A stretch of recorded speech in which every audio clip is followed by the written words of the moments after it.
Hi అండి. అందరూ బాగున్నారా? మీరందరూ బాగుండాలి, అందులో నేనుండాలి. ఈరోజు మరో మోరల్ స్టోరీతో మీ ముందుకు వచ్చానండి.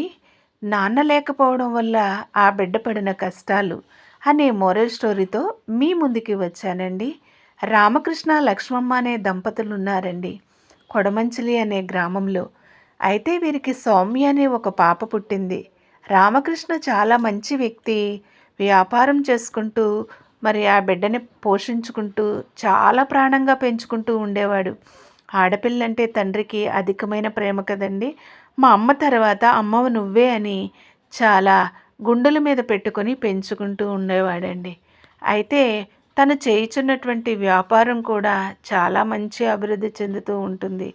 సడన్గా ఏం జరుగుతుందో ఏమో తెలియదు కానీ ఆ యొక్క వ్యాపారంలోని చాలా పెద్ద బట్టల వ్యాపారము, పెద్ద పెద్ద గొడౌన్స్ ఉన్నాయి. ఎవరు పెట్టారో నిప్పు తెలీదు. అయితే అనుకోకుండా అగ్ని ప్రమాదం జరిగి వ్యాపారం మొత్తం సర్వనాశనం అయిపోయింది. అంతేకాకుండా ఆ యొక్క మరి సన్నివేశాన్ని చూడలేక, ఆ దృశ్యాన్ని చూసి తట్టుకోలేక మరి ఇంకా వ్యాపారం మీద పెట్టుబడులు పెట్టడానికి చాలా చోట్ల అప్పులు తీసుకొచ్చాడు. అయ్యో ఏంటి అని చెప్పి ఆ సిచ్యువేషన్ చూడలేక తను కూడా అక్కడే గుండాగిపోయి చనిపోయాడండి. ఎప్పుడైతే చనిపోయాడో రామకృష్ణ, మరి లక్ష్మమ్మ, సౌమ్య దిక్కులేని వారు అయిపోతారు, అనాథలుగా మిగిలిపోతారు. రామకృష్ణ ఉన్నన్నాళ్ళు కూడా లక్ష్మమ్మకి బయట ప్రపంచం ఏంటో తెలియకుండా పెంచాడు. బయటికి వెళ్ళనివ్వలేదు ఎప్పుడూ కూడా. ఇంటిలో మహారాణిలాగా చూసుకున్నాడు. అలాగే బిడ్డను కూడా యువరాణిలాగా చూసుకున్నాడు. వారికి ఏ కష్టము రాకుండా చూసుకుంటూనే వ్యాపారాలు చక్కబెట్టుకుంటూ ఉండేవాడు. సడన్గా అంత కష్టం వచ్చేటప్పటికి లక్ష్మమ్మకి ఏం చేయాలో తోచలేదు. అప్పులు వాళ్ళు వచ్చి ఉన్న ఇల్లును, తన దగ్గరున్న బంగారాన్ని కూడా తీసుకుని వెళ్ళిపోయారు. నిలువు నీడ లేదు, తినడానికి ఆహారం లేదు, కట్టుకోవడానికి సరైన వస్త్రాలు లేవు. చూస్తే ఆడబిడ్డ ఏం చేయాలి, తోడు లేదు జీవితంలో అని చాలా వేదన చెందుతుంది, చాలా బాధపడుతూ ఉంది, కృంగిపోతూ ఉంది. అలాగే అక్కడ పని చేసుకొని ఆ బిడ్డని పోషించుకుంటూ వస్తుంది. పాసి పనులు చేసుకోవడం కూడా తనకి ఎప్పుడూ తెలియదు. అయితే తన బ్రతుకున్న ఆ బ్రతికిన విధానాన్ని బట్టి పని ఇవ్వాలన్నా ఎవరైనా సందేశించేవారు. ఆ సందేహించి కొంతమంది పని ఇచ్చేవారు కాదు. అయితే ఒకరోజు చాలా ఆకలితో అలమటించేస్తుంది. బిడ్డ ఆకలి ఆకలి అంటే పక్కింటికి వెళ్ళి అక్కడే చిన్న ఇల్లు తీసుకుని మరి అద్దెకి ఆ పక్కింటి వాళ్ళని ఒక గుప్పుడు బియ్యం గింజలు ఇవ్వండి అమ్మా, నా బిడ్డకి గెంజి కాసి పెడతానంటే చిచ్చి నీకు ఏమి ఇవ్వమని చీదరించుకుని బయటికి పంపించేస్తారు. ఇవన్నీ కూడా చూస్తూ వచ్చింది సౌమ్యమ్మ. తన గుండెల్లో ప్రతి ఒక్క విషయము ఒక బీజంగా నాటుకుపోయాయి. తను ఎదుర్కొన్న ప్రతి పరిస్థితిని కూడా చాలా బాధపడుతుంది లక్ష్మమ్మ. ఇలా కొన్ని రోజులు గడుస్తూనే ఉన్నాయి. సంవత్సరాలు కూడా గడిచిపోయాయి. సౌమ్యమ్మ పెరిగి పెద్ద అయింది.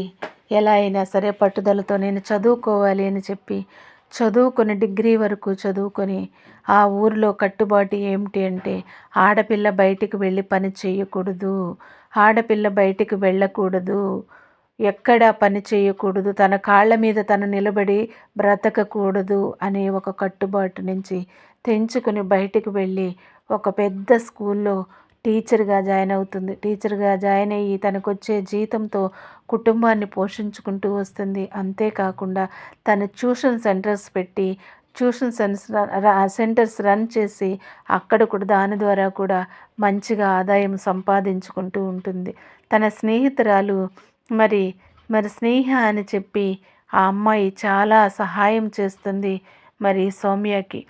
అయితే ఒకరోజు ఉన్నట్టుండి పక్కింటి ఆమె అంటది, ఏమ్మా లక్ష్మమ్మ, మేము బ్రతకాలా వద్దా?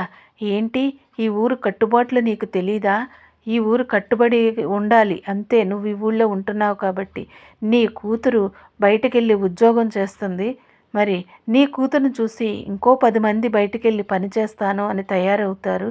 నువ్వు ఏం చేస్తావో తెలీదు, నీ కూతురుని ఉద్యోగం మానిపించాలి అని చెప్పి మరి లక్ష్మమ్మని నానా మాటలు అంటూ ఉంటుంటే అంతలో సౌమ్య వస్తుంది.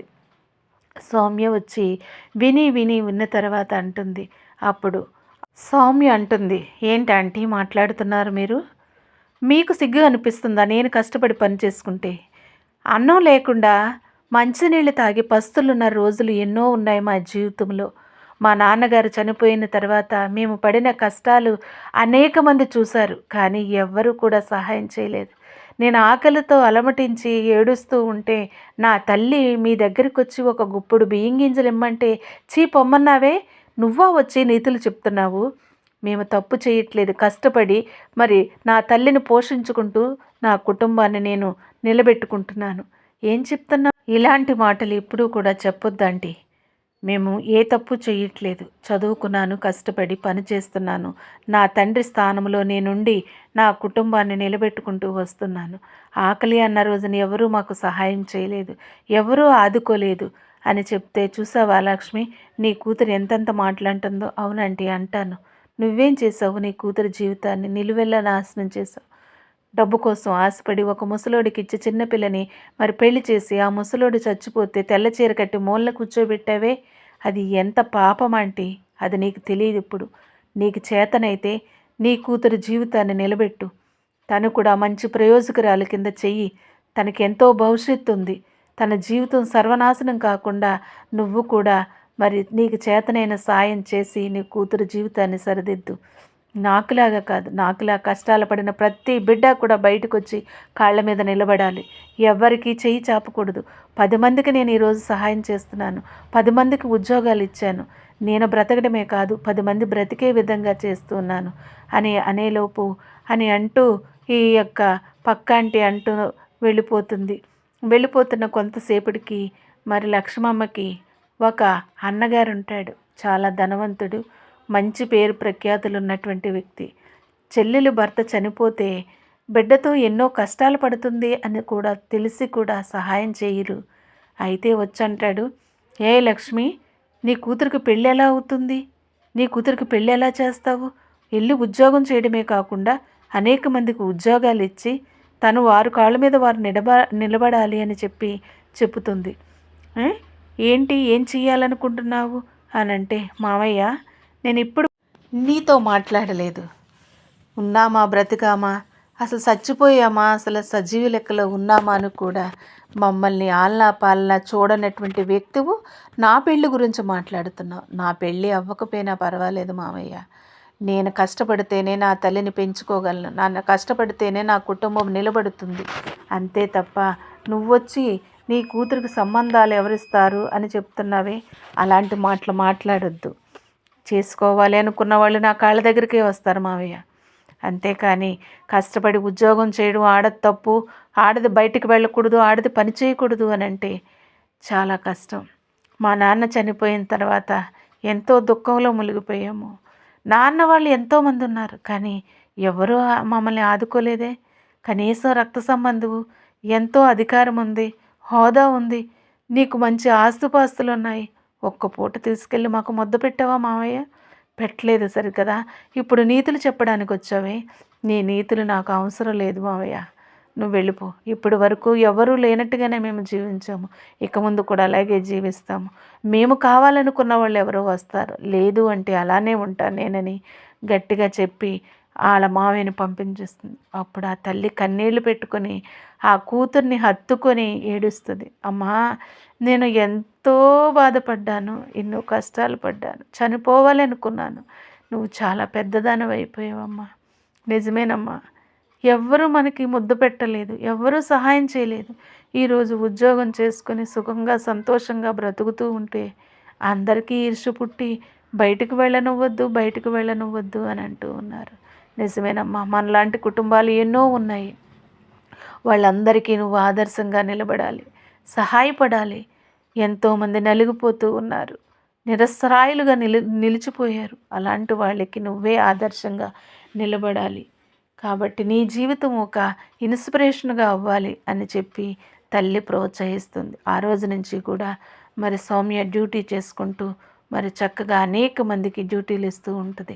ఇంతలో గవర్నమెంట్ ఎగ్జామ్స్ రాసుకుని ఒక మంచి గవర్నమెంట్ ఆఫీసర్ అయిపోతుంది. తన తోటి ఆఫీసర్ తనను మెచ్చి తన యొక్క డెడికేషను, తన పట్టుదలను చూసి మరి చక్కగా వివాహం చేసుకుంటాడు. మరి వివాహం చేసుకోవడమే కాకుండా తన భర్తతో కలిసి ఎంతోమందిని ప్రోత్సహించి చదివించి తన దత్తత తీసుకొని మరి వారిని కూడా ప్రయోజకులుగా చేసి ఇలాంటి కష్టాలు పడేటటువంటి వారిని వెనుక ముందు ఏమీ లేనటువంటి వారికి మనము ఆధారంగా నిలబడాలి, వారిని ప్రోత్సహించాలి, వారి నిరుత్సాహంలోంచి బయటికి తీసుకురావాలి.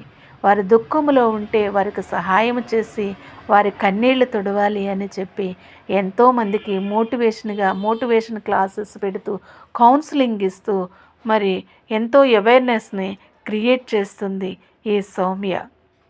ఈ సౌమ్య చేసినప్పుడు మరి ఇంటి పక్కన ఉన్న ఆంటీ చాలా సిగ్గుపడుతుంది. డబ్బు కోసం ఆశపడి ముసలోడికి పెళ్లి చేసి కూతురు జీవితాన్ని నాశనం చేశాను కాదు, సౌమ్యలాగా నా బిడ్డను కూడా మంచిగా చదివించాలి, ప్రయోజకురాలను చేయాలి, మరలా దాని జీవితంలో వెలుగులు నింపాలి అని చెప్పి సౌమ్య దగ్గరికి వచ్చి క్షమాపణ అడిగి తన కూతురికి కూడా ఒక దారి చూపించమని చేతులెత్తి దండం పెడుతుంది. అప్పటి నుంచి కూడా ఆ పక్కింటి కూతుర్ని కూడా మంచిగా చదివించడమే కాకుండా తన్ని కూడా ఒక ప్రయోజకురాల్ని చేసి తన జీవితంలో వెలుగులు నింపటానికి సౌమ్యే గొప్ప కారకురాలిగా నిలబడుతూ ఉంటుంది. తండ్రి లేకపోవడం వల్ల అప్పటి వరకు అల్లారముద్దుగా పెరిగిన సౌమ్యకి అయోమయమైపోయింది. తండ్రి చనిపోగానే, ఆస్తులు పోగానే, వ్యాపారాలు పోగానే మరి ఎంతో చీకటి కమ్మేసింది జీవితం అంతా. అయినా ధైర్యం తెచ్చుకొని పట్టుదలతో నిలబడింది. గొప్ప విజయం సాధించడమే కాకుండా అనేక మందికి మార్గాన్ని చూపి అనేక మంది జీవితాల్లో వెలుగుని నింపింది. విన్నారు కదండి, ఈ స్టోరీ మీకు ఎలా అనిపించిందో ఒక్కసారి మీ కమెంట్ ద్వారా తెలియచేయండి. చూసారు కదా, కష్టాలు వచ్చినాయని కృంగిపోకూడదు, మరి సుఖముందని పొంగిపోకూడదు. Kadali vlogs, motivational words, inspiring stories, moral values, moral stories, జీవిత సత్యాలు, మరెన్నో మంచి విషయాలు చెప్తూ నేను మీ ముందుకు వస్తూ ఉన్నాను. తప్పకుండా నా ఛానల్ని మీరు ఆదరించండి. ఇలాంటి మోరల్ స్టోరీస్ మరెన్నో నేను పెట్టడానికి కూడా నాకు సపోర్టుగా ఉంటుంది. ఆదరిస్తున్న ప్రతి ఒక్కరికి కూడా నా హృదయపూర్వక ధన్యవాదాలు తెలియజేస్తూ ఉన్నాను. ఎందుకంటే చాలామంది కూడా సపోర్ట్ చేస్తూ ఉన్నారు. కాబట్టి మీరందరికీ కూడా నా హృదయపూర్వక ధన్యవాదాలు తెలియజేస్తూ ఉన్నాను. Thank you for watching.